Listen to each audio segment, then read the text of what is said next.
Should you forgive the person who abused you? If you've been doing some healing or you've just been reading about abuse, you may have come across these ideas that say that in order for you to truly heal, you have to forgive. It's for you. It's letting go of the burden within you so you can thrive. Have you heard that? Let me know in the comments.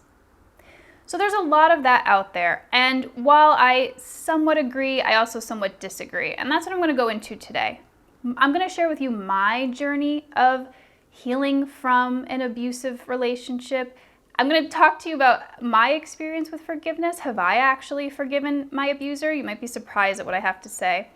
And I'm just going to share my general thoughts here about this idea that we have to forgive someone who abused us.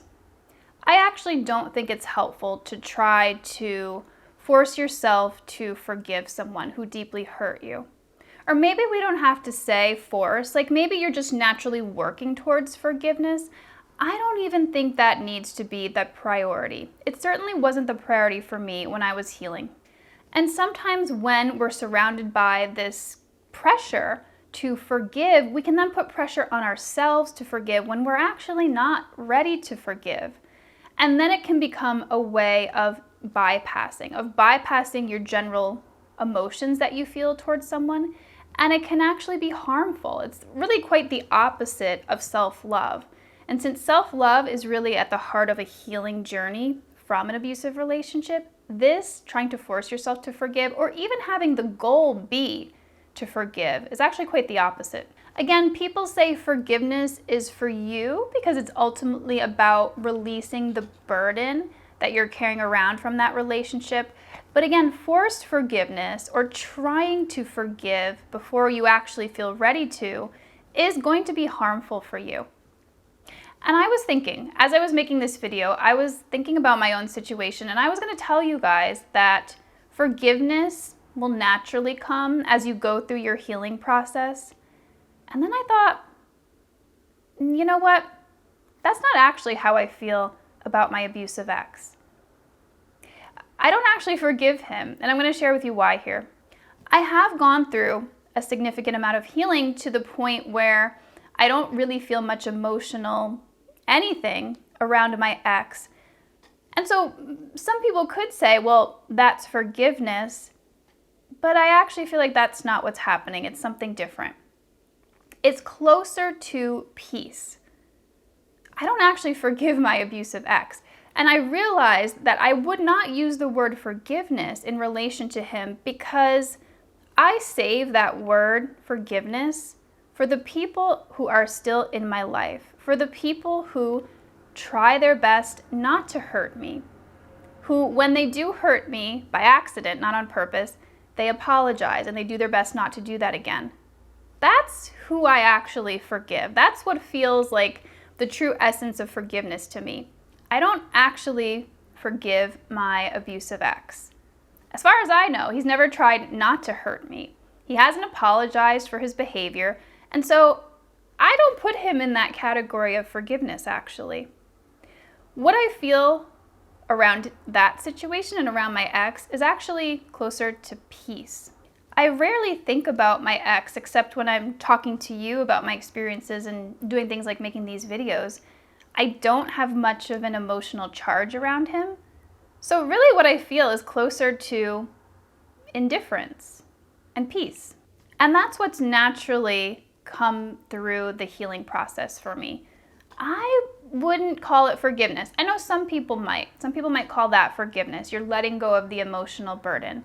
But I feel much better saying that I forgive the people in my life who are actively trying not to hurt me, who are actively loving me and show care for me, versus to say I forgive this person from my past who makes no effort to do that. I like to hold that distinction for myself.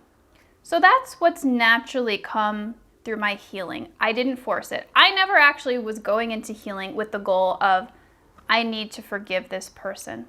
I don't think it's helpful. I think if it's going to happen, it's just going to naturally happen.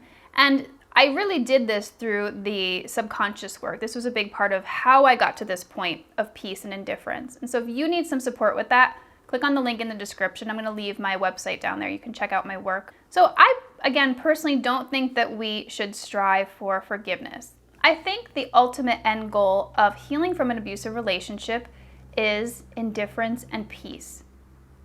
I'm wondering if, like me, you also feel a distinction between peace, indifference, and forgiveness.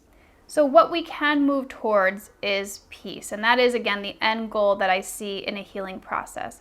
We don't need to force it. It's going to naturally happen as you move through the healing process and allow yourself to feel all of your feelings, to feel all of that anger, to feel all of that hatred even at times, to feel the grief, to feel the sadness.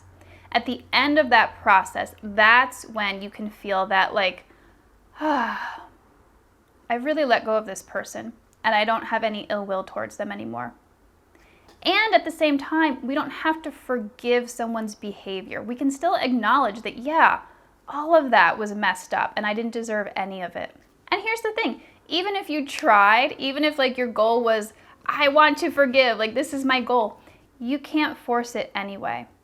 It's just going to happen naturally. It's really just waking up one day and realizing, oh, something has shifted. I feel differently about this person now. But again, it's not something that you can force. And so I want to leave you with a quote. I've been reading this book by Lori Gottlieb. It's called Maybe You Should Talk to Someone. It's a great book. I love it. But she talks about this idea of forgiveness, and I think it's really important to share here. So this is a quote from her book.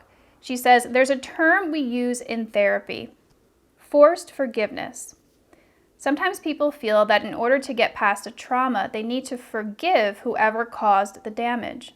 The parent who sexually assaulted them, the burglar who robbed their house, the gang member who killed their son.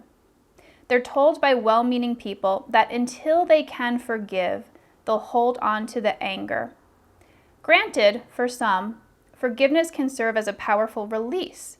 You forgive the person who wronged you without condoning his actions, and it allows you to move on.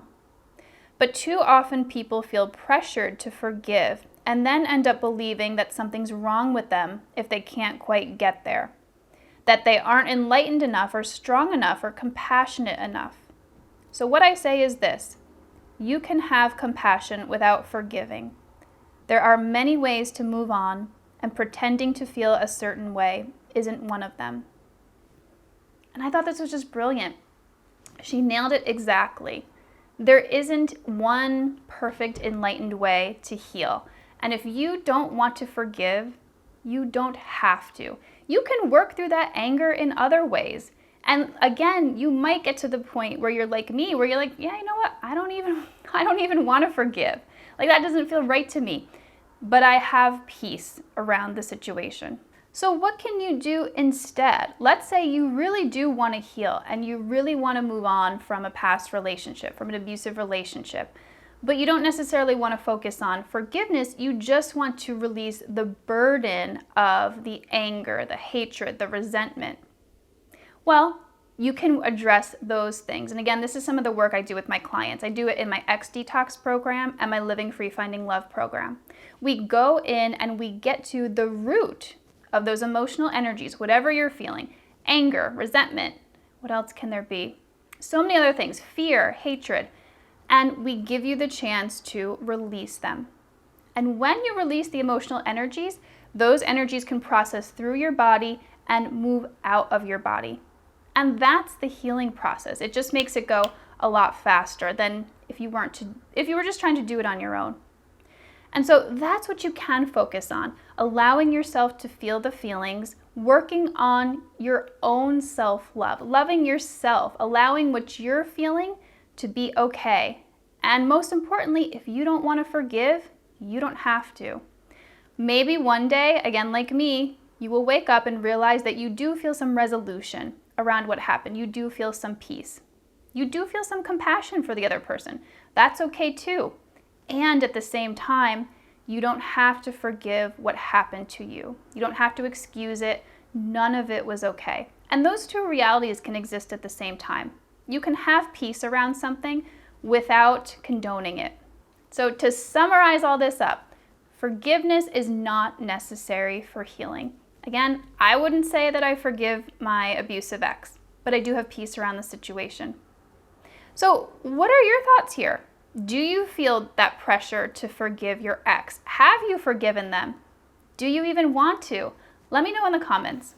If you want to learn more about my story and how to spot one of those spiritual abusers who might tell you that you need to keep forgiving them because that's the enlightened thing to do, click here, I have a video for you, and click here to subscribe. I come out with new videos every week on how to heal from toxic relationships and find real healthy love. You can also follow me on Instagram at livingfreefindinglove for daily updates.